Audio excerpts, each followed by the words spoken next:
Halika, tingnan mo. Jingdezhen, blue and white porcelain.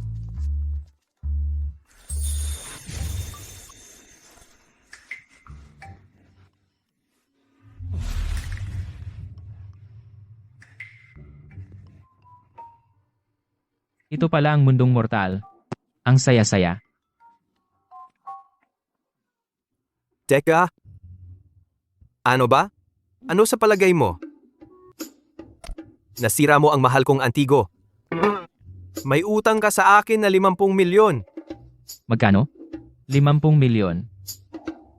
Mabait na ako sa 50 milyon. Mga ito ay tunay na mga piyesa mula sa dinastiyang Tang at Song. Huwag mo nang banggitin ang dinastiyang Tang o Song. Sabihin mo na lang gawa ito noong nakaraang linggo o linggo bago noon, kalokohan lahat yan. Pinakamatanda, nitong linggo lang ginawa. Ikaw, tuturuan kita. Sugod. Tigil, tigil, tigil. Tumigil ka. Sige, titigil na.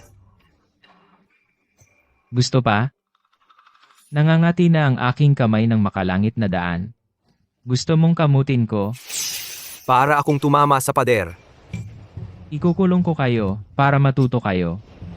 Tingnan natin kung matapang pa kayong mambuli dahil marami kayo. Pakawalan. Maghintay ka lang. Sige, maghihintay ako. Hindi ako gagamit ng kamay o paa, huminga lang ako ng hangin, kaya kong harapin ang 100 tulad ninyo. Sinira mo ang mahal kong mga antigo at nananakit ka pa ng tao. Hindi kita palulusutin. Mahalaga ang puwit ko. Ang mangkok mong ito ay dapat daw galing pa sa panahon ng Qianlong. Pero sa totoo lang, hindi pa nga ito kasintanda ng sarera ko sa bahay. Sa susunod, gagamitin ko ang aking kamay ng langit para pumili ng ilan na tunay na kayamanan para sa iyo. Ituring mo na lang itong bayad pinsala para sa mesa ng kalat na ito. Kawawang bata ka. Ano ba ang alam mo tungkol sa mga antigo? Hindi mo kayang bilhin, kaya dito ka na lang nagpapakalat ng chismis? Nakasuot ka ng ganyan, tapos lumabas ka dito at nagpapanggap na eksperto? Nakakatawa talaga iyan. Ang mangkok na ito ay hindi galing sa Imperial Kiln ng Qianlong.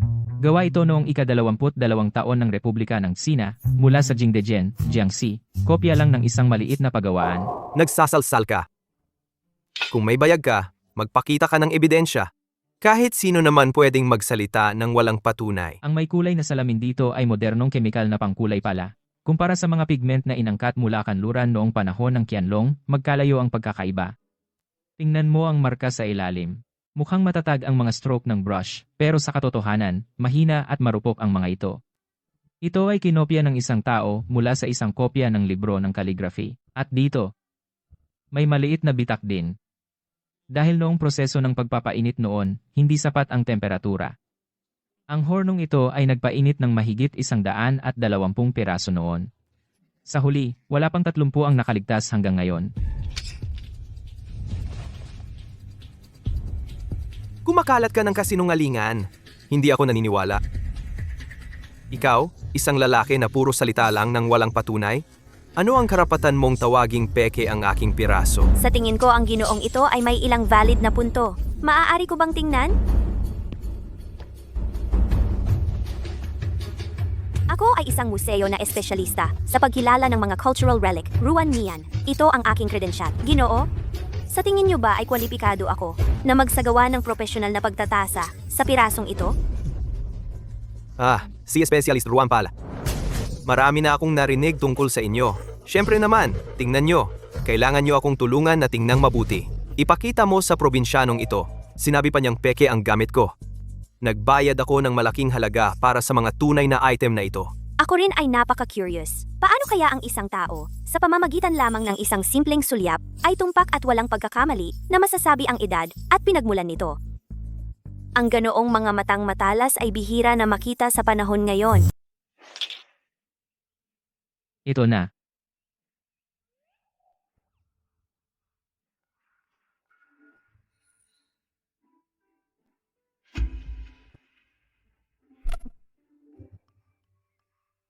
Lahat! Tamang-tama ang sinabi ng binata. Ito nga ay galing sa panahon ng Republika ng Tsina. Isang replika mula sa isang maliit na kiln sa Jingdezhen, hindi galing sa Imperial Kiln ng Qianlong. Sinasabi ko sa inyo lumabas para manloko ng tao. Sa susunod na makita kita, babatukan kita ulit. Imposible.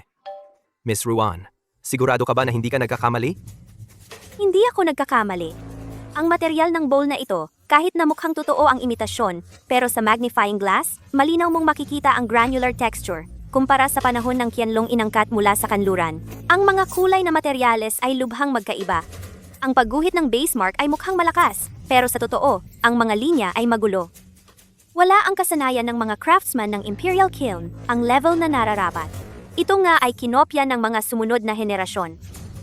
Tungkol sa crack na ito mismo ay galing sa maliit na kiln sa panahon ng Republic of China. Ang firing technique ay isang tipikal na tanda ng hindi pagiging mature. Ang binata ay bata, pero ang mata niya ay napakatalas. Hindi lang siya maaaring eksaktong sabihin ang era at origin, pero eksaktong maipoint out ang mga flaws sa firing at ang bilang ng surviving pieces. Ang level ng skill na ito ay malayo na sa maraming veteran experts na may years of experience. Talagang keen-eye. Nagtataka lang ako. Ang ganitong unique skill, saan mo ito natutunan? Ito ang exclusive skill ko. Sinabi ng master ko, hindi dapat sabihin sa iba basta-basta. Kapag mas kilala na tayo, sasabihin ko sa iyo. Ang pangalan ko ay Ruan Yan. Nagtatrabaho ako sa authentication sa isang museum. Maari ko bang malaman ang pangalan mo? Nakikita ko na outstanding ang treasure authentication skills mo. Magiging willing ka ba na pumunta sa museum namin bilang special consultant? Ang salary ay napaka-negotiable. Ano? Isang museum-invited expert? Iyon ay isang bagay na maraming tao pangarap na magkaroon. Ay nako. Sinabi ng master ko bago ako lumabas, gamitin ang kapangyarihan ng Heavenly daw. Ngayon ang mga side effect ay nagka-kick in. Kinoo, hindi ka ba maganda ang pakiramdam?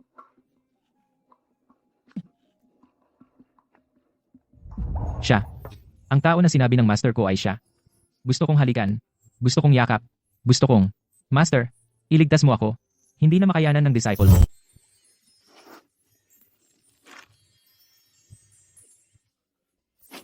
Bastos ka. Sa loob ko ang kapangyarihan ng makalangit na daan na minsay magulo at hindi mapalagay ngayon ay dumadaloy ng maayos tulad ng isang mahinang simoy. Ang aking mga baradong meridyan parang biglang naalis ang bara. Kahit ang pagod ng aking isipan ay halos nawala na. Ito ang insulated body. Siya ang tinutukoy ng aking guro ang taong itinakda.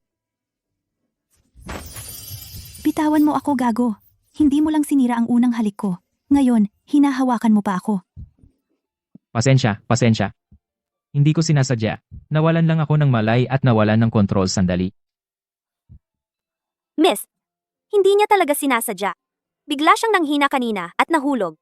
Patawarin mo na siya. Ano ang pangalan mo? Ano ang silbi ng paghingi ng tawad?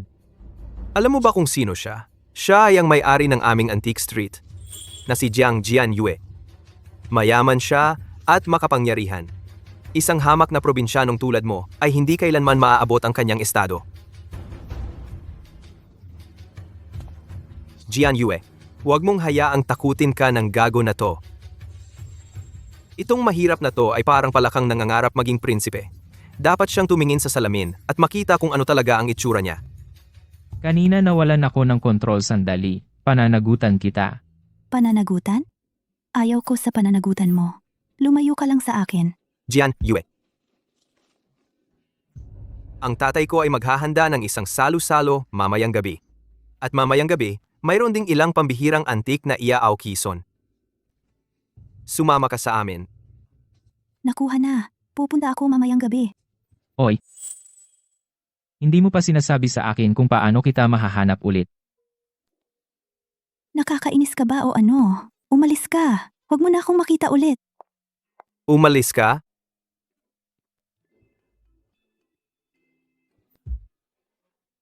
Jianyue, siguraduhin mong pupunta ka mamayang gabi. Jianyue. Ang tagal kitang hinabol at hindi mo ako pinapansin. Pero yung mahirap na yon, hinalikan mo.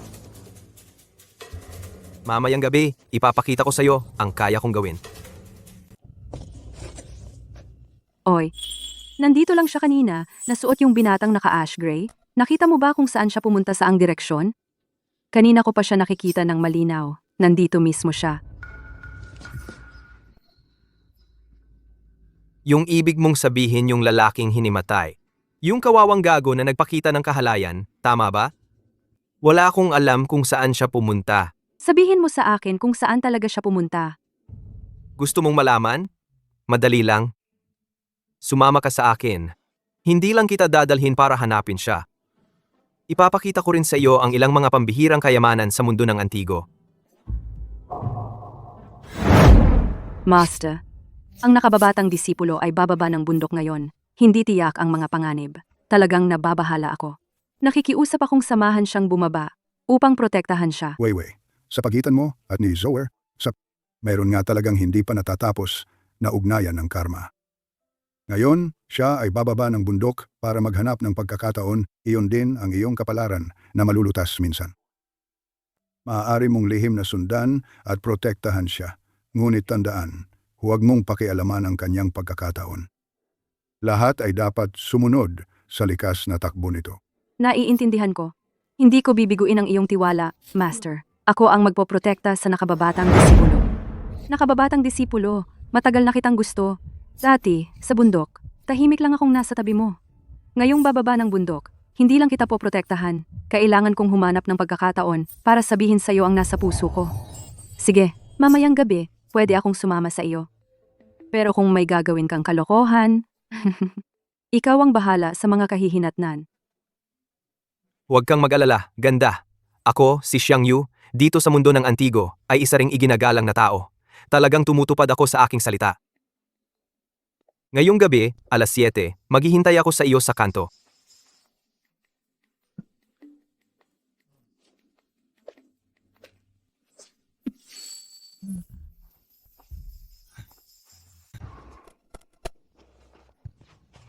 Tapos na ang party. Hindi ko kailangan na ihatid mo ako. Umalis ka.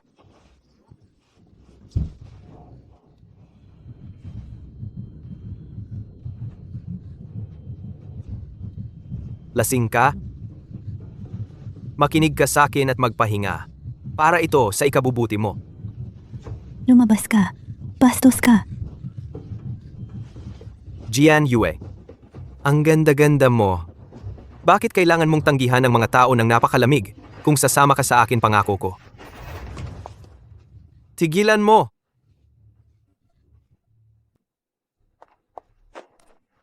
Anong ginawa mo sa kanya? Nasaan ang junior ko? Sabi mo dadalhin mo ako para makita siya. Nasaan siya? Junior? Oh, ha ha ha. Ah, yung kahabag-habag na bata?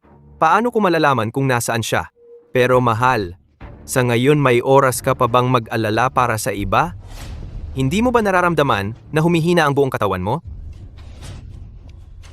Ikaw? Yung tubig na ibinigay mo sa akin. May kakaiba sa tubig na yon. Ang orihinal kong intensyon ay para lang kay Jiang Jian Yue. Pero ikaw, ipinilit mong pumunta rito. Kayo ng dalawa ay mananatili. Ah. Sa ganong kalakas, maglalakas loob kang lumaban? Umalis ka!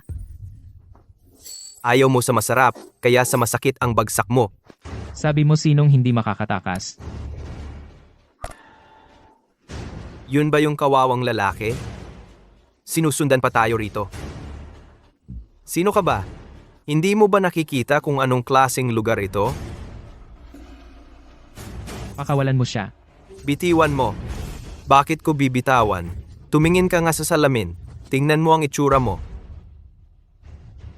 Sa akin ang dalawang babaeng ito. Kung ayaw mong mapahamak, umalis ka na ngayon din. O ako na rin ang bahala sa'yo. Ang tatay ko ay si Xiang Hui, ang hari ng mundo ng Antigo. Sa isang pitik lang ng kanyang daliri, maaari kanyang ipawala sa mundo ng Antigo. Lumabas ka na. May siklo ang sansinukob. Babalik sa iyo ang kasama ang ginawa mo. Ang pangalan ng tatay mo. ay wala sa akin. Lalabanan mo ako? Naghahanap ka ng kamatayan. Sino daw ang hindi makakatakas? Nang droga mo sila, naisip mo ba ang kahihinatnan ngayon? Matapang ka. Bibirahin mo ang plano ko. Hintayin mo. Hindi kita palalampasin. Hindi ka rin palalampasin ng tatay ko. Kung makita kitang muli na inaapi siya, hindi na ito magiging simple tulad ngayon. Lumabas ka. Hintayin mo. Hindi maganda, naubos na ang lakas ko.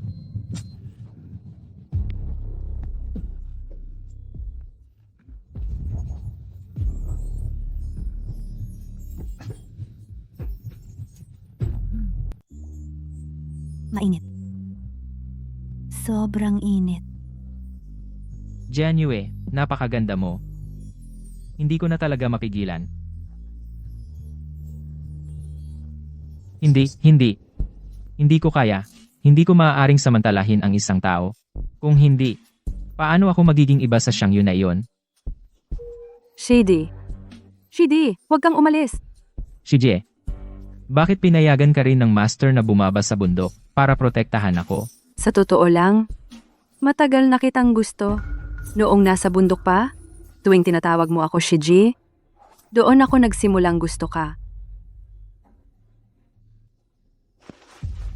Pasensya na, Shijie. May mahal na ako.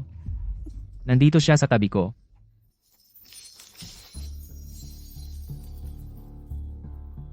Hindi. Kailangan kong agad na pilitin ang lason palabas sa kanilang katawan.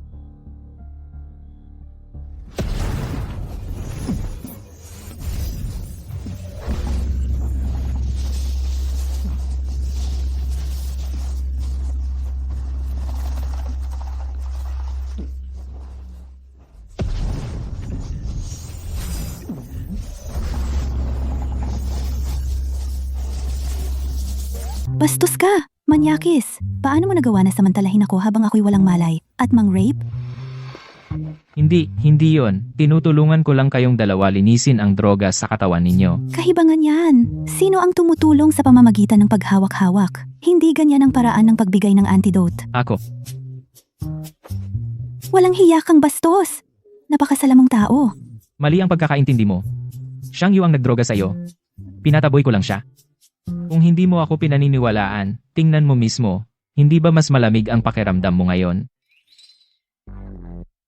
Miss, nagkamali ka ng pag-intindi sa kanya.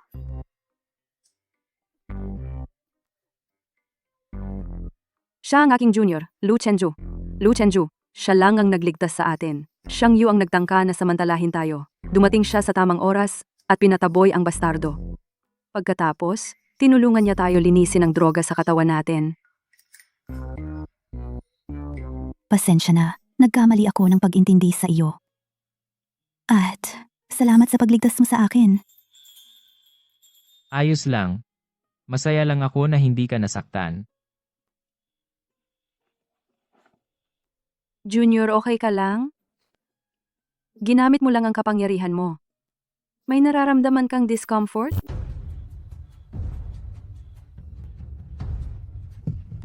Tatay, ipaghiganti mo ako. Ang gulo-gulo at takot na takot. Anong klaseng ugali ba ito? Sino ang gumawa sa'yo ng ganito? Yung lalaking pumunta sa tindahan kanina. Si Lu Chenjo. Hindi lang niya sinira ang plano ko, pinagalaw pa niya ang braso ko. Tatay, tingnan mo ang sugat ko. At yung si Jiang Jianyue, hindi niya alam kung ano ang mabuti para sa kanya. Sinabihan ko siyang sumama sa akin kanina at talagang tumanggi siya. Nakakagalit. Wala yan. Maliit na sugat lang yan, anak. Aayusin ko yan para sa'yo.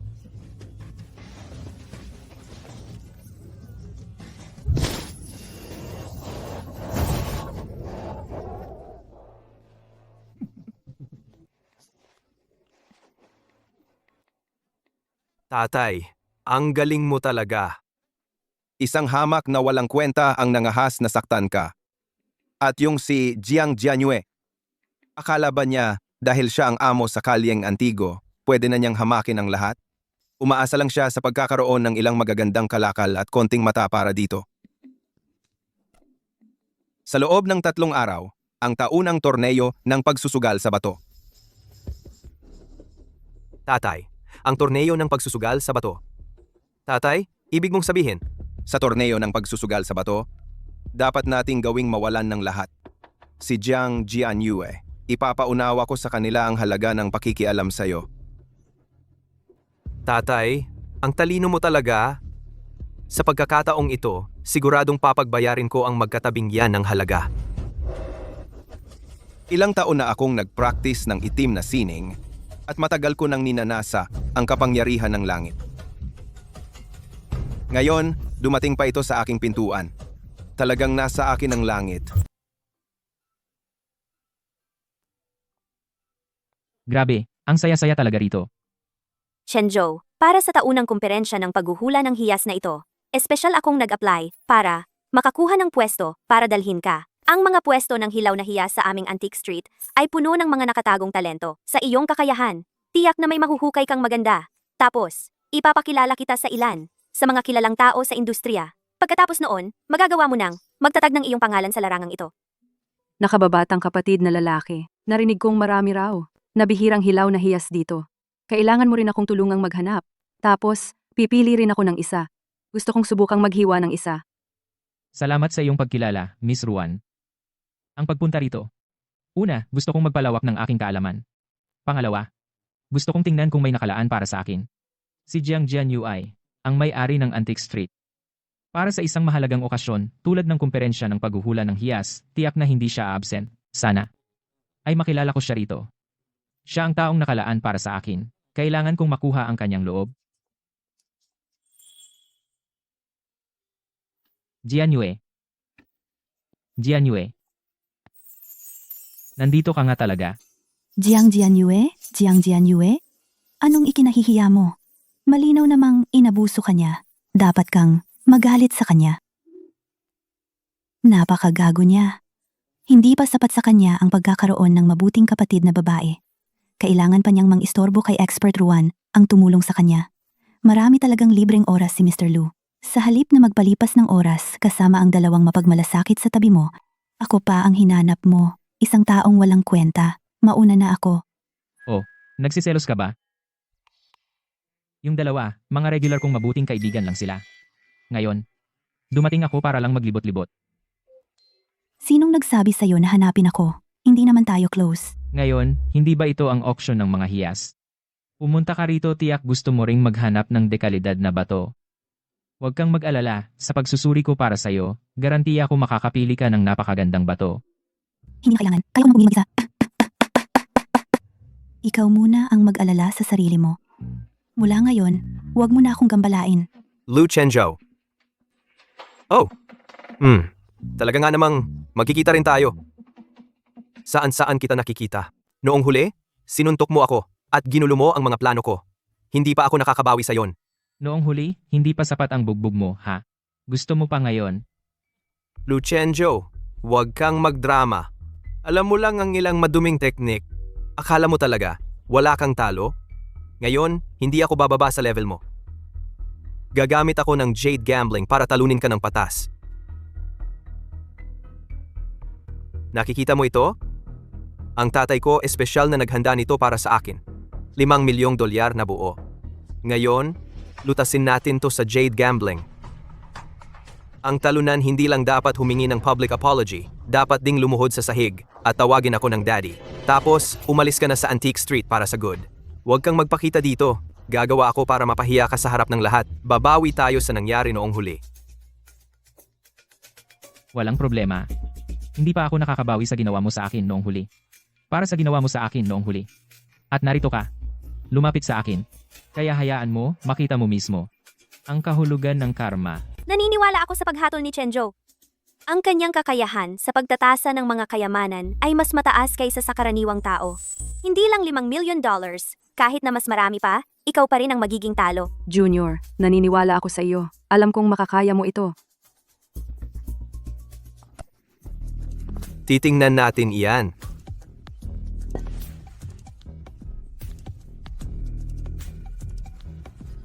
Hoy, anong nangyayari? Oo, ano ang ginagawa nila? Mayroon kang ilang kakayahan. Kahit na ang hilaw na bato ay hindi pa nahiwa, ang ibabaw ay may mainit, makinang na kinang, at may malinaw na hibla. Malinaw na ito ay napakahalaga. Narinig mo iyan? Kahit ang dalubhasa Ruan ay nagsasabi ng, gayon, Lu Chenzu, turno mo na para pumili. Hoy, huwag kang mag-atubili. Tingnan natin ano ang uri ng gem na makukuha mo. Huwag kang magtapos sa pagpili ng walang kwenta. At hindi kahit magkaroon ng lakas ng loob para humingi ng tawad sa akin. Kung ang bato ay maganda o hindi, maaari kong malaman sa pamamagitan ng paghawak lamang.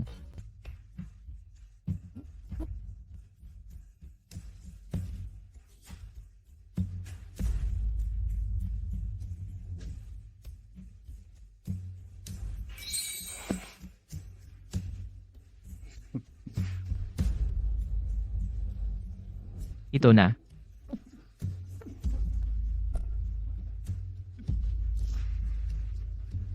Lu Chenzhou, nagbibiro ka ba? Ito ang pinili mong basura? Plano mo bang lumuhod at magmano para humingi ng tawad sa akin? Anong nakakatawa? Akala mo ba dahil makinis at makintab ang ibabaw, ang jade sa loob ay maganda na? Sinuri ko lang ang bato mo, bagamat maganda ang itsura sa labas, ang jade sa loob ay manipis na patong lang sa ibabaw. Sa pinakamaganda, isa lang itong ice type na jadeite. Ang halaga nito ay ilang libong dolyar lang. Kumpara sa 5 milyon mo, malayo ang agwat. Ngayon, tingnan mo itong nasa kamay ko. Bagamat medyo pangit tingnan, karaniwan lang ito talaga. Pero ang jade sa loob ay walang flaw sa kulay. Malinis at transparent. Isang walang kwenta tulad mo malamang hindi mo pa nakita ang ganito sa buhay mo. Pero ang jade na ito ay isang bagay na espesyal kung pinili ngayon bilang regalo para sa Genyu. Ha! Lu Chenju, tigilan mo ang drama. Imperial Green Jade? Regalo para sa Jianyue? Huwag mo akong lokohin. Bakit hindi mo umihi at tingnan ang sarili mo? Ang basura na ito ay hindi karapat-dapat para maglinis ng sapatos ni Jianyue. Alam mo ba sino si Jianyue? Siya ang may-ari ng Antique Street. Nakita niya ang lahat ng treasure. Huwag kang magyabang. Ang pagdadala ng worthless rock na ito bilang regalo, JD, naniniwala ako sa iyo. Xiang Yu, tigilan mo ang kalokohan ngayon. Ang taste at sincerity ng Shidi ko ay lampas sa pag-unawa mo. Matagal na ako sa Antique Street ng matagal na panahon. Ang mata ko ay hindi masama. Nahawak ko ang lahat ng klase ng priceless treasures. Pero ang raw stone na ito ay mukhang ordinaryo. Anong klaseng priceless thing ang posible na lumabas mula dito? Lu Chenzhou, wala kang kwenta. Baka mapahiya ka lang. Gusto mo lang ako isama sa kapahamakan mo. Hindi ka rin naniniwala sa akin. Kung ganon, ano kaya kung magpustahan tayo? Kung nakaputol ako ng dekalidad na jadeite, ay kailangan mong sumunod sa isang kondisyon ko. Si, pustahan. Pero kung wala kang makita, kailangan mong ipangako sa akin na mula ngayon, titigil ka ng mang-istorbo sa akin. Deal. tigilan mo na ang pagpapanggap. Putulin mo na ang bato. Gusto kong makita kung paano mo balak magpahiya sa sarili mo. Natutunan ko ang sining ng pagpuputol ng bato noon pang nakaraan. Magaling ang aking pamamaraan. Ngayon, ako ang magpuputol nitong 2 hilaw na jade. Sinisiguro kong hindi masisira ang jade sa loob at malinaw na makikita ng lahat. Sige, putulin mo na. Sabik akong makita. Kung paano mo balak bigyan ako ng Imperial Green na jade.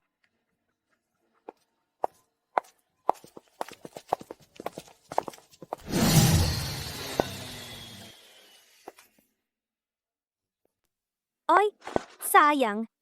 Ito talaga ay isang piraso ng dekalidad na ice jadeite. Pero napakapayat lang ng layer. Kaunti ang material na jade. Karaniwan lang ang texture. Hindi ito magkakalaki ng presyo. Tumawa ka lang. Anong nakakatawa? Lu Chenzhou, anong ipinagmamalaki mo? Ano naman kung ang jade ko ay medyo manipis? Mas mabuti pa ito sa walang kwentang bato mo. Ang sa iyo, baka hindi maglabas kahit katiting na alikabok ng jade. Ang payo ko sa iyo ay mag-apologize ka sa akin ngayon. Tapos, umalis ka na sa Antique Street para patawarin ang buhay mo. Kung hindi, mamaya, kapag naging basura talaga, hindi lang mag-apologize sa akin, mag-apologize ka rin sa Jianyue. Titingnan ko kung saan mo itago ang mukha mo. Hindi pa nahiwa ang jade ko. Medyo maaga pa para sabihin mo yan. Chenjo, hiwaan ko ito ng maingat. Ang hilaw na bato ay masyadong magaspang ang ibabaw. Hindi malinaw ang kondisyon sa loob. Hindi ako makakapaggarantiya na maaari kong makuha ang jade ng buo.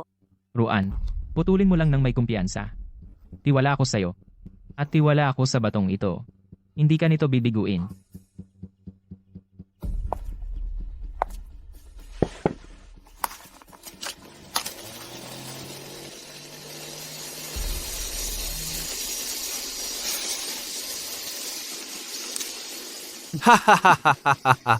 Oh, hindi ako nagkamali, di ba? Talagang walang kwenta ito. Wala man lang bahid ng berde ang makikita. Lu, Chenjo, talagang wala ka ng pag-asa ngayon. Bakit hindi mo? Tingnan mabuti sa loob.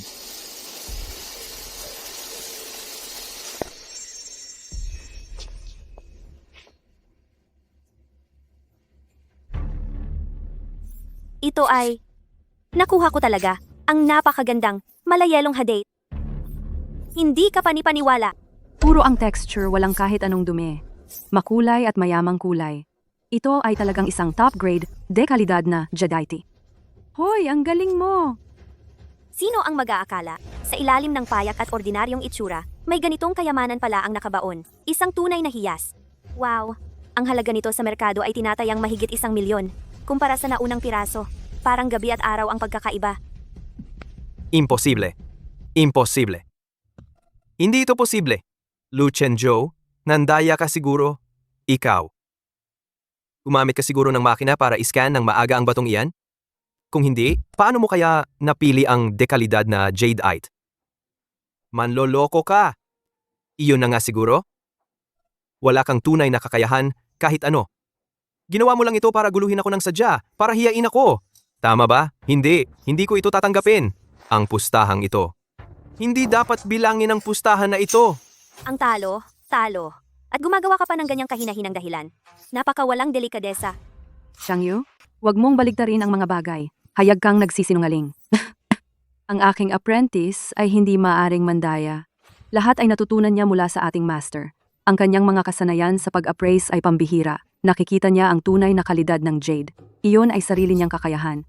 Mahina lang ang paghusga mo. Pumili ka ng hilaw na bato na manipis ang jade material. Ngayon, natalo ka at nakikipagtalo ka pa rin. Tumingin ka sa sarili mo. Nakakakahiya talaga. Ang aking apprentice ay nakakuha ng malinaw at mataas na kalidad na jade. Iyon ay sarili niyang kakayahan. Wala itong kinalaman sa pandaraya. Xiangyu, pigilan mo ang pagsisinungaling. Nakipagpusta ka, ngayon tuparin mo. Dahil natalo ka, kailangan mong tuparin ang pustahan. Tigilan mo ang pagpapahiya sa sarili mo dito.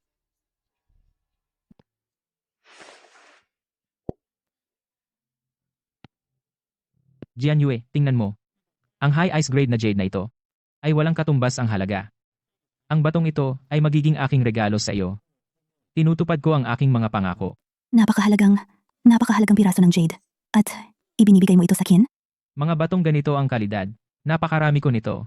Walang silbi ang pag-iingat sa mga ito. Ibigay na lang ito sa iyo. Pero, ang ating nakaraang pustahan ay nananatili. Kailangan mong sumang-ayon sa isang kondisyon. Naiintindihan. Tanggapin ko ang regalo. Sasang-ayon ako sa iyong kahilingan. Talagang, hindi ko inasahan ang iyong kakayahan noon. Hindi ko inakala na mayroon kang ganitong napakagaling na mga koneksyon at kakayahan. Humihingi ako ng paumanhin sa iyo ngayon. Ang pamilihan ng mga antigo ngayon talagang may tao na ganito ang kagalingan. Oo, Papa. Dumating ka na. Kailangan mong ipaglaban ang karapatan ko. Ang batang yan, talagang hindi niya nakuha iyon mataas na kalidad na hadyas na yelo sa pamamagitan ng tunay na kakayahan. Siguro ginamit niya ang ilang trick. Hindi lang niya ako natalo, pinahiya pa niya ako. Talagang kailangan mong ipaghiganti ako.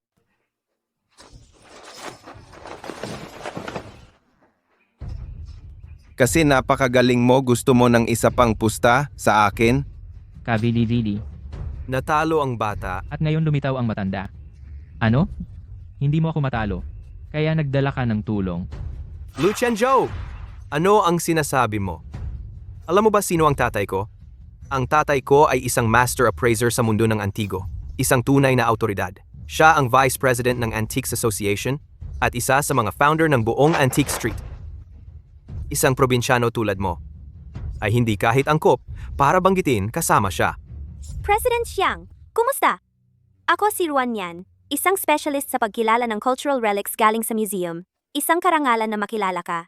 Hindi lang ikaw ang leading authority sa industriya ng appraisal namin, pati isang special senior consultant para sa museum namin. Sa mga nakaraang taon, ang mga kontribusyon mo sa field ng appraisal ay naging malinaw para sa lahat na makita. Talagang isang kasiyahan na makilala ka dito. Talagang masaya ako. Narinig mo yan, Lu Chenzhou. Kahit isa lang sa mga titulo ng tatay ko, mabibigla ka't mamatay-matay. May lakas ka pa bang makipagsugal sa tatay ko? Kahit anong hilaw na bato ang piliin ng tatay ko, madudurog nito ang walang kwentang batong hawak mo. Kung wala kang lakas ng loob, lumuhod ka ngayon din at humingi ng tawad. Pagkatapos, isuko mo ang dekalidad na ice jade na hawak mo. Huwag kang padalos-dalos. Matagal nang malalim ang kinalaman ni Xiang Hui sa kalye ng mga antigo. Matalas ang mata niya at hawak niya ang maraming mahahalagang hilaw na bato. Hindi mo kailangang makipagsugal sa kanya. Oo, Ginoo. Hindi masukat ang kakayahan ni Xiang Hui. Natalo na natin si Xiang Yu. Mag-urong na tayo habang maaga pa. Huwag na nating ipagsapalaran ito. Mayroon siyang angas ng masamang techniques na binanggit ng master. Tiyak na pinupuntirya niya ang kapangyarihan ko sa makalangit na daan. Hindi natin dapat siya payagang magtagumpay. Sabihin mo kung ano ang pusta natin. Ngayong araw, dinala ko isang hilaw na bato mula sa pinakamalalim kong koleksyon. Paano kaya ito? Ang mga hilaw na bato dito, pumili ka ng gusto mo. 3 ang piliin mo. Taya natin na ang kalidad ng jade sa 3 iyan, kung pinagsama, ay mas mababa kaysa sa isang piraso ko. Hindi na kailangan ng 3. Sayang naman. 1 piraso lang ang kailangan ko. Sapat na yan. Hahaha! Mabuti! Ganitong sigla ng kabataan. Dahil ikaw ang nagbabawas ng sarili mong pagkakataon, kapag natalo ka, huwag mo akong sisihin sa pang-aapi sa bata.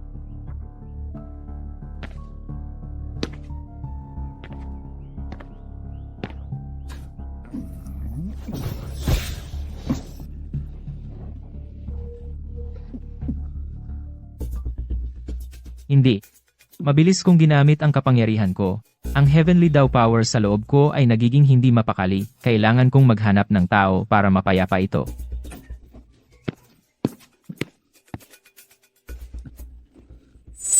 Ano ang ginagawa mo? Hindi, ang ulo ko ay masyadong malabo pa. Sige, kung ano man ang mangyari, tuloy na to.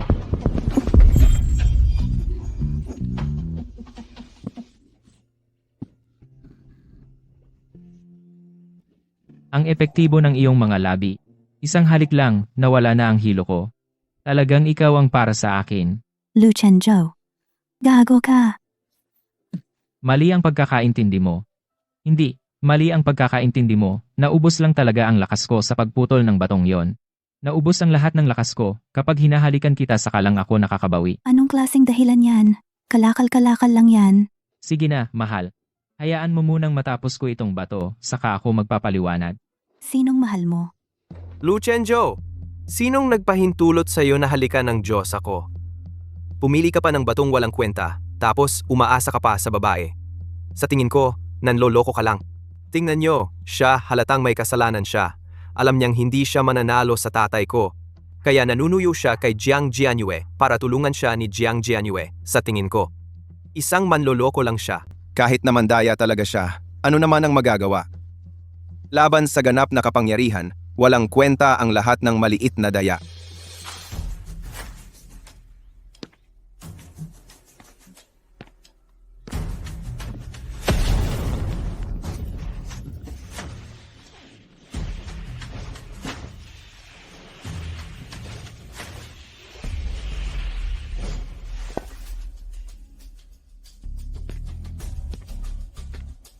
Sige. Ha ha ha. Sa walang kwentang batong ito, akala mo matatalo mo ako? Binata, huwag kang maging ganyan, ka-inosente. Dahil nagdesisyon ka na, uunahin ko na, hayaan mong ipakita ko sa'yo kung ano talaga ang isang dekalidad na hiyas.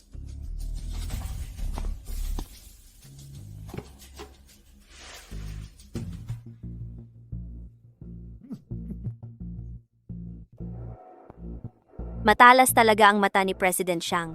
Ang balat ng hilaw na batong ito ay napakapino. Maganda ang kalinawan nito. Kung walang mali, ang jade sa loob ay talagang first class.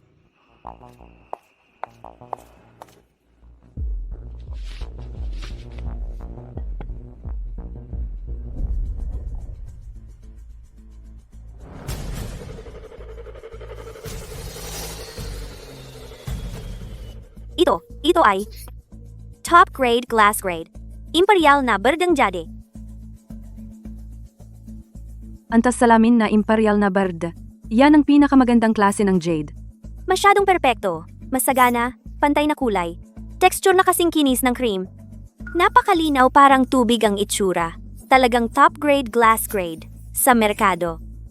Nagkakahalaga ito ng milyon-milyon. Diyos ko. Ito ang unang beses na nakakita ako ng glass grade jade na napakaganda ang kalidad. Ano sa tingin mo, Lu? Nakikita mo? Iyan ang tunay na deal. Ngayon, turno mo na. Lu Chenzhou, ang walang kwentang bato mo, bilisan mo, at buksan.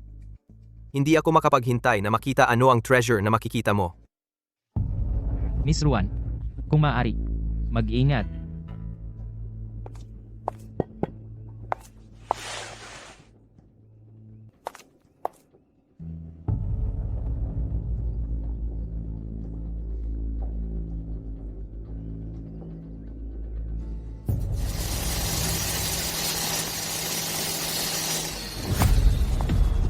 Hahaha.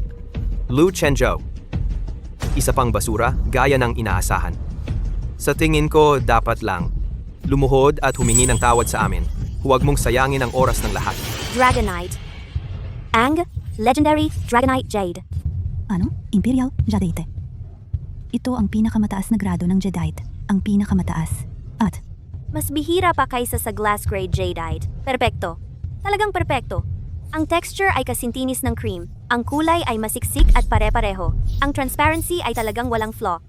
Ito ay talagang top-tier Imperial Jadeite. Ang conservative estimate ay hindi bababa sa 2 beses ang halaga ng glass-grade Jadeite ni President Xiang. Kung ia-auction, maaari itong magkamit ng higit sa 100 milyon. Ito ay priceless treasure, talagang isa sa 1 milyon. Hindi. Imposible, tatay. Ang worthless stone niya. Paano ito nagyari ng Imperial Jadeite? President Xiang, ang Imperial Green Jadeite mo ay talagang fine. Pero kumpara sa Imperial Jadeite ko, ito ay malayo pa rin ang inferior. Gayunpaman, ang raw stone na ito ay maaaring walang legitimate origin. Kung hindi ako nagkakamali, ang raw stone na ito ay nabibilang sa museum collections. Ito ay excavated mula sa Royal Tombs centuries ago, a national level artifact. Paano ito napunta sa mga kamay mo? Nonsense, Lu. Tigil na sa mga walang basehang paratang. Ang batong hilaw na ito, na akin, ay legal na nakuha sa isang subasta. Kumpleto ang papeles. Huwag mo akong siraan. Sa tingin ko ikaw ay isang taong hindi matanggap ang pagkatalo. Gumagawa ka ng kasinungalingan para siraan ako. Kalokohan yan. Lu, ang kapal ng mukha mong sirain ako. Chairman Xiang, nakipag-ugnayan na ako ng lihim sa direktor ng museo. Nagsimula na ang direktor ng investigasyon. Malalaman na natin ang tunay na pinagmulan ng batong hilaw na ito. Kung mali ang mga paratang, malilinis din ang pangalan mo. Lu Chenzhou, Jiang Jianyue. Maghintay kayo. Para sa kahihiyan ngayong araw, babayaran ko ng 100 beses. Papagbayarin ko kayo ng napakalaking halaga. Mas masahol pa sa kamatayan. Umalis na tayo.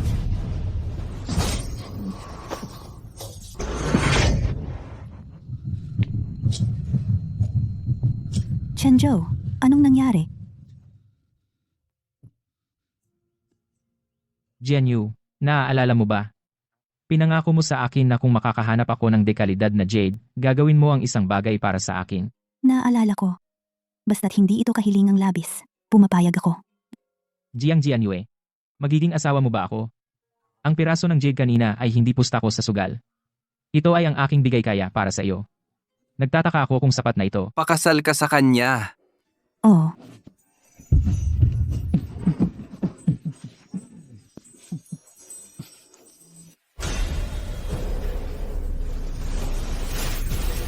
Tapos na. Sa wakas, tapos na. Magkasundo ang yin at yang at ganap na ang makalangit na daan. Aking alagad, sa wakas ay natutunan mo na ito at nalampasan ang pagsubok na ito sa buhay at kamatayan. Naku, sayang talaga. Ang kalamidad mong ito sa Peach Blossom ay hindi talaga maiiwasan. Ang pakikipag-isang dibdib sa itinakda sa iyo ay dapat na mabuting bagay. Ngunit ang iyong karmikong ugnayan sa mga babaeng iyon, ang mga masamang ugnayang ito, ay hindi pa napuputol. Kahit na ang asawa ng aking alagad ay isang itinakdang insulator na makakatulong upang patatagin ang iyong puso sa daan. Ngunit mula ngayon, nako, baka kailangan niyang tiisin ang ilang pagdurusang damdamin. Una kong nais na humanap para sa iyo ng isang tapat at mapagmahal na pag-aasawa. Sa ngayon ay mukhang, mukhang talagang magkakabit ang ating mga kapalaran.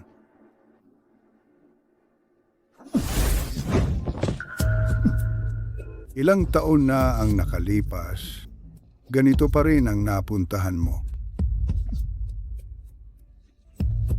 Ang masamang teknikang ito, pinag-aralan mo rin pala. Ang huling hiling ng ating guro sa kanyang pagkamatay, naalala mo pa ba?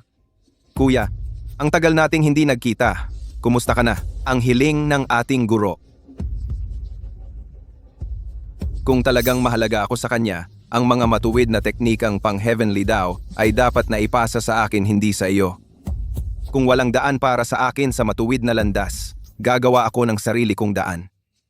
Ang lakas ng mga masamang sining ay hindi mas mahina kaysa sa iyong matuwid na landas. Kaya nga, sa lahat ng mga taon, ako ay nagtago sa mundo ng mga antigo. Kinukuha ang espiritual na lakas mula sa mga artifact. Kahit ang kapangyarihan ng makapangyarihang tao ay pinangarap ko. Lahat para linangin ang masamang sining. Kung hindi, ang espiritual na lakas sa loob ng mga pinakamahusay na kayamanan sa mundo, ang pinakamainam na pagkain, tungkol sa iyong pinakamamahal na estudyante kapangyarihan ng makapangyarihang tao. Kung alam mo ang ikabubuti mo, kapatid, ipasa mo ito ng maayos. Para sa ating nakaraan, iiwan ko ang katawan niyang buo. Iiwan ang katawan niyang buo? Nakalimutan mo na, binata, noong mga panahon sa ating sekta, ang iyong paglinang hindi kailanman nanguna sa akin.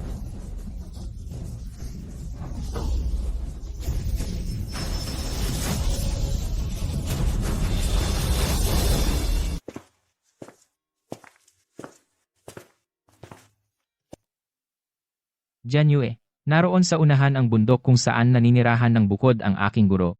Gusto kong ipakita sa aking guro na talagang nakita ko na ang pinili. Master ay magiging napakasaya para sa atin. Kaya mag-relax ka lang. Kung alam na ng iyong guro na tayo ay magkasama, hindi ba niya iisipin na ako ay masyadong magaan ang loob? Siyempre hindi, inaasam-asam niya ang araw na ito. Dahil ikaw lang ang makakapagligtas ng aking buhay.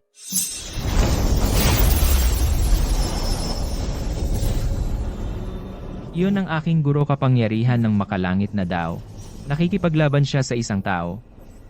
Bakit may labanan sa tuktok ng bundok? Umawak kang mahigpit.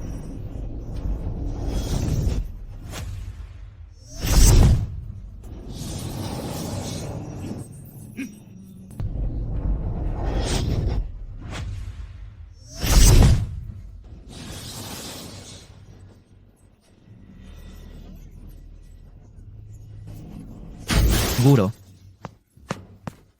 Guro, ayos ka lang ba?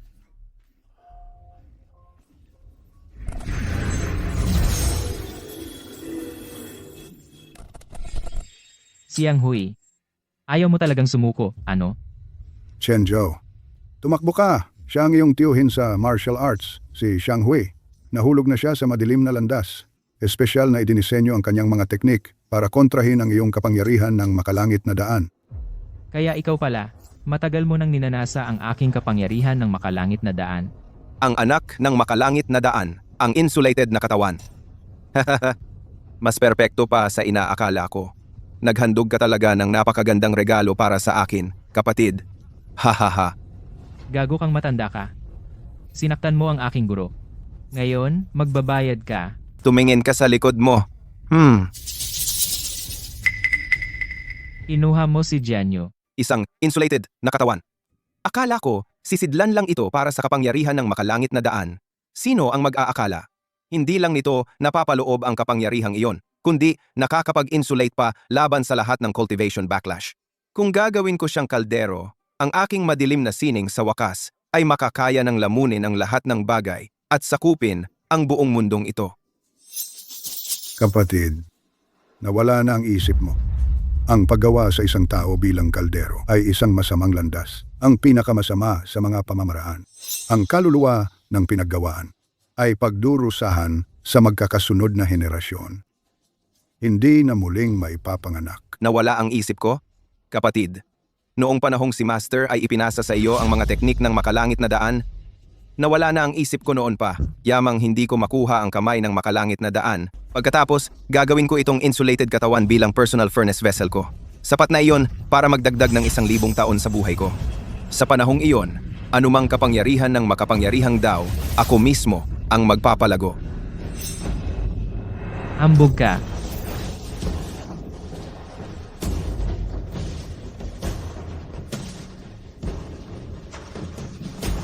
Matandang hayop. Kung gagalaw ka kahit isang hibla ng buhok ni Jianyue, kahit isang hibla lang ng buhok niya, ipaparanas ko sa'yo ang tunay na galit ng makapangyarihang Dao. Tatay, narito ang tao. Lu Chenzhou. Matapang ka raw, di ba? Ngayon, ang babae mo, ang ate mo. At ang minamahal mong confidant ay nasa kamay ko. Si, ne. Gawin mo. Tingnan natin. Alin ang mas mabilis? Ang Heavenly Dao hand mo o ang blade ko? Chenjo, magpakahinahon ka. Isa itong mind game. Shiji, ngayon ay maaari na tayong magkaroon ng tamang negotiation.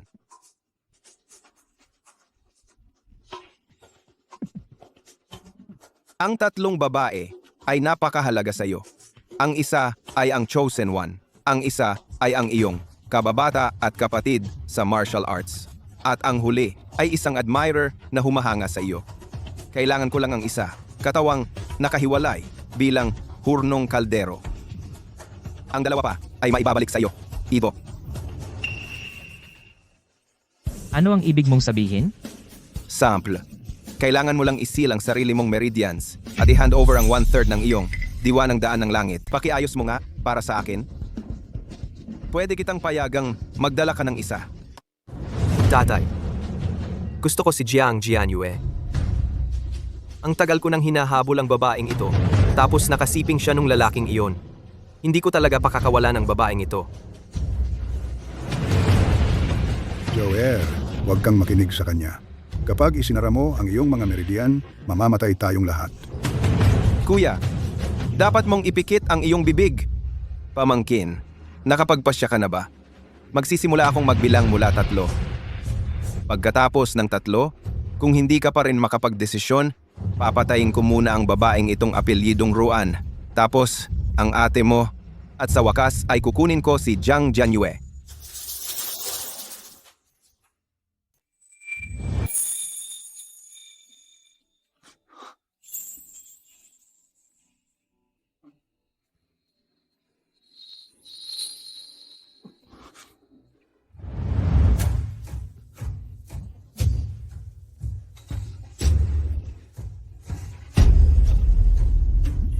Ako ang pipili.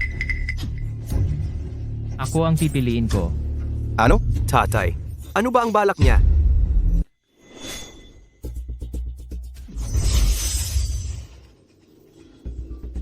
Tio Master. Hindi ba't lagi mo nang ninanais ang aking kapangyarihan sa Heavenly Dao? Maaari ko namang ibigay ito sa iyo. Bakit pa kailangang dumaan sa lahat ng gulo? Una, pagdukot, tapos pananakot. Ikaw ba ay talagang handang para sa babaeng ito na isuko ang kapangyarihan ng makalangit na daan? Joel, nababaliw ka na ba? Kung iiwan ng makalangit na daan ang katawan mo, mamamatay ka. Kung sino ang mamamatay, ay hindi pa tiyak. Si, pamangkin, kung tunay ngang handa kang isuko ang kapangyarihan ng makalangit na daan, ako, si Xiang Hui, ay isinusumpa ko sa langit na pakakawalan ko agad ang 3 babaeng ito. Kung gayon, Tio, saluhin mo. Tatay, huwag kang maniwala sa kanya. Ang lalaking ito mula sa mortal na mundo ay talagang ginulo ako. Siya, maaari ba talaga niyang isuko ang kapangyarihan ng makalangit na daan ng ganun kadali? Ito ay tiyak na isang bitag. Naglalaro ka ng marumi? Masyado kang nag-aalala, Tio. Ngayon, hawak mo ang kutsilyo, at ako ang isda sa ibabaw ng tadtaran. Ano ang magagawa ko? Kundi magkompromiso, guro. Natatakot ka bang tanggapin ang kapangyarihang ito ng langit? Takot? Kalahati ng buhay mo na ang ginugol mo sa pagbabalak, guro, pero ngayon, sa huling hakbang, natatakot ka. Natatakot ka na ang katawan mong ito, nahubog sa kasamaan, ay hindi kayang pagtibayin ang tunay na kapangyarihan ng langit, di ba? Ipagsawalang bahala mo na ang reverse psychology mo. Tay, huwag kang maniwala sa kanya. Ginamit niya itong trick na ito sa mortal world at nawalan ako ng lahat. Matalino si Young Master Xiang. Pero guro, ang tagal mo nang nagsasanay, ngunit sa totoo lang, kumakapit ka lang naman sa buhay. Sa pamamagitan ng pagsipsip ng espiritual na enerhiya ng mga antigo at ng esensya ng mga tao. Hindi mo ba gustong matikman ang pinakadalisay na enerhiya sa pagitan ng langit at lupa? Ang tunay na kapangyarihan, Ano ang lasa nito? ang pinakadalisay, ang pinakauna. 60 taon ko nang pinag-aaralan ang madilim na sining na ito. Sinisipsip ang espiritual na enerhiya ng di mabilang na kayamanan. Pero parang may lambong sa pagitan namin. Paano ko ba ito matatangan ng tunay? Ang kapangyarihan ng makalangit na daan. Papa, niloloko ka lang niya. Tumahimik ka. Ako, si Xiang Hui, buong buhay kong nag-ensayo. Bakit hindi ako makapag-isa rito? Sa kapangyarihan ng makalangit na daan. Ngayon, ipapakita ko sa iyo kung ano ang tunay na kapangyarihan.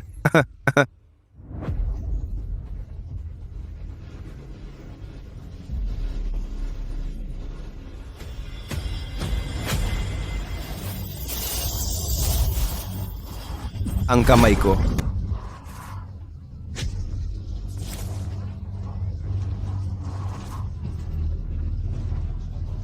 Muntik nang sumabog ang aking mga daluyan. Tatay,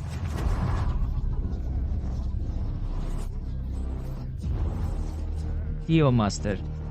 Ang tunay na lasa ng kapangyarihan ng makalangit na daw. Kumusta ang pakiramdam? Kahit na ganito, kayang-kaya ko lang ang isang 10,000 bahagi ng kapangyarihang ito. Matapos ko lang makilala si Jian Yue. Sa pag-asa sa kanyang resistenteng katawan, saka ko lang naging handang gamitin ang kapangyarihan ng makalangit na daw. Isang erehe, isang basurang nananakit ng iba. Paano ka nangahas gumamit ng kapangyarihan ng makalangit na daw? Talagang parang palaka na nangangarap sa laman ng gansa, walang iba, kundi pangarap lamang. Anong gandang anak ng makalangit na daw? Magkasama tayong mamatay ngayon. Hindi, magpapakamatay siya at sasaktan ang lahat ng tayo. Ngayon, lahat ay mamamatay kasama ko. Ang masamang tabletang ito, ang lakas ng pagpapakamatay nito. ay kayang gibain ang buong bundok. Tatay, pasabugin mo sila.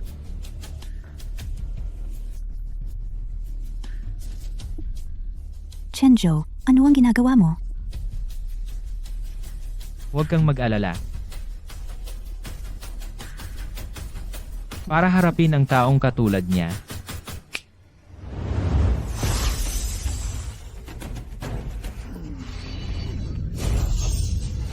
Ang daang taon kong pagpapalaki.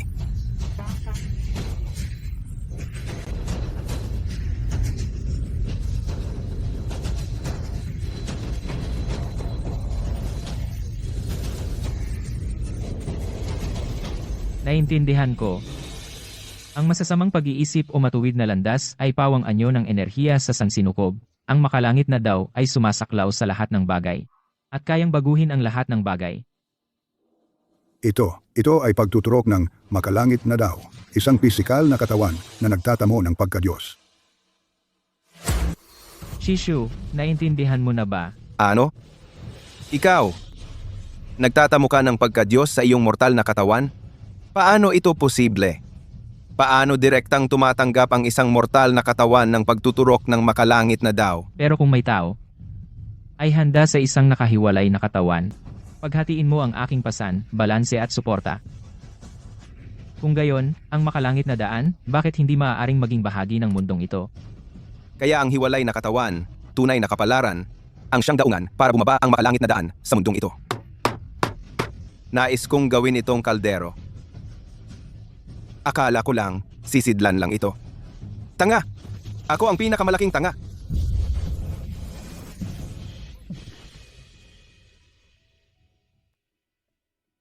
Tayo? Nagalit tayo sa mga Diyos? Nagalit sa mga banal na nilalang.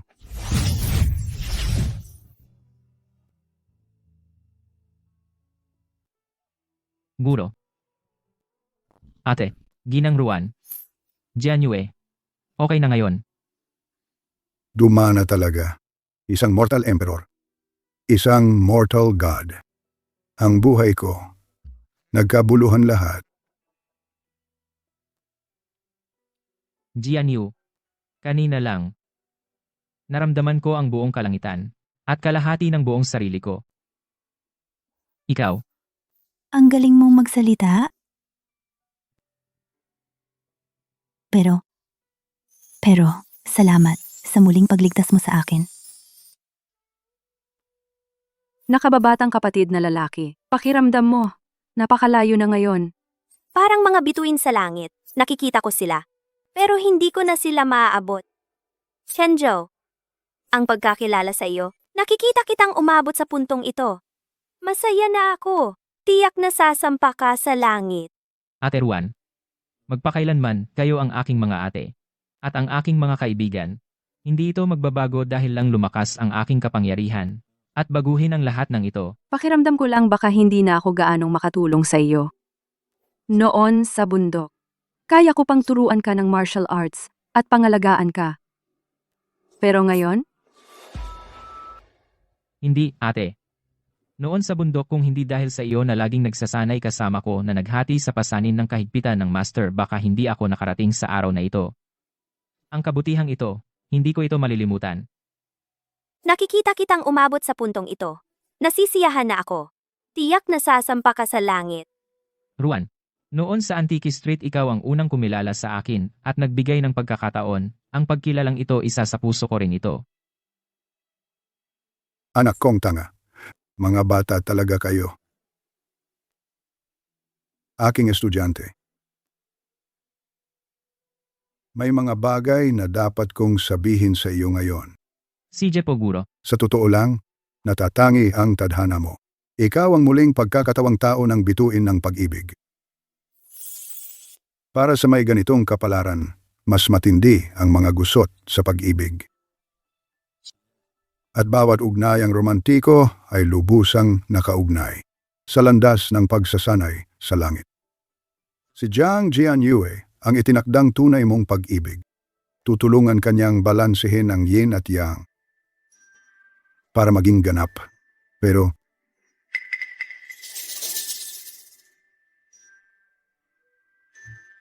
Weiwei, ikaw ang kanyang tagapagbantay sa landas.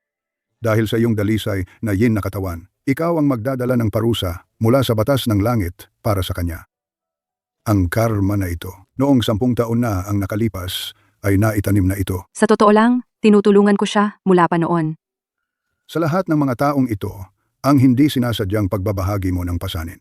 Siya, nangangamba ako na hindi siya nakababa ng bundok upang hanapin si Jianyue. Sa iyong kapalaran sa literatura at likas na karunungan, iyong inaktiba ang literary star sa kanyang kapalaran na tumulong sa kanyang tiisin ang kanyang mga pagsubok sa mundo. Ang oportunidad na ito ay bahagi rin ng iyong kapalaran, ang resulta ng pagtatagpo ng inyong mga landas. Kaya, ang nararamdaman ko para sa kanya, ang pag-ibig na ito sa unang tingin, ay hindi nagkataon. Isang predestinadong ugnayan. Ay oportunidad mo rin. Ngayon, ang makalangit na daan ay naitakda na. Ngunit ang karmikong ugnayang ito ng pag-ibig ay nananatiling hindi nalulutas.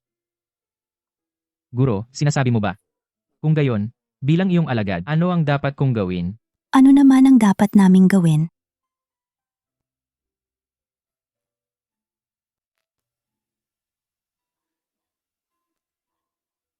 Ayoko masira ang buhay ng iba dahil sa sarili ko. Ruan at Weiwei ay talagang para kay Chen Zhou? Jianyue. Kanina, naramdaman ko. Sa sandaling ako'y nagtagumpay. Nakita ko rin kung paano ang ate ko ay tahimik na nagbigay ng lahat para sa akin. Nakita ko si Ruan na may tunay na paghanga sa akin. Lalo na ikaw, Jianyue.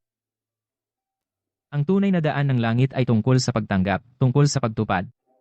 Kung ako, dahil sa sariling pagnanais, putulin ang mga predestined connections, hindi ba yun laban sa tunay na layunin ng daan ng langit? Sa ganitong pag-iisip, sinusuportahan kita. Ganyan ang kapalaran. Talagang ganyan ang kapalaran.